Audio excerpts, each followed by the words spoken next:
સુરતના બસ ડેપોમાં મુસાફરોની ભીડનો ફાયદો ઉઠાવી એક સિનિયર સિટીઝન મહિલાના ગળામાંથી અછડો તોડી ફરાર થયેલા ગઠિયાને સયાજગંજ પોલીસે ગણતરીના કલાકોમાં જ દબોચી લીધો। દિવાળીપુરાની માનવ મંદિર સોસાયટીમાં રહેતા કૃષ્ણાબેન પરમાર ગઈ તારીખ 23મીએ બપોરે પતિ સાથે આણંદ જવા માટે બસ ડેપો પર ગયા હતા।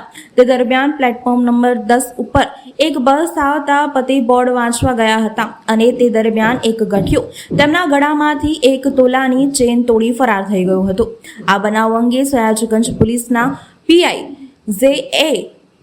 ઘાસુરા અને ટીમે સીસીટીવી ફૂટેજ મેળવ્યા હતા અને ગઠિયાની ઓળખ કર્યા બાદ તેને ઝડપી પાડ્યો હતો। પકડાયેલા આરોપીનું નામ વિશાલ વસંતભાઈ પટેલ, હાલ રહે સ્વાદ ક્વાર્ટર્સ, ન્યૂ વીઆઈપી રોડ, મૂળ રહે અમિયાપુરા ગામ, બાયડ, અરવલ્લીને ઝડપી પાડી સ્કૂટરની ડિક્કીમાંથી અછોડો, રોકડા રૂપિયા 13,000, મોબાઈલ ફોન કબજે કર્યા હતા।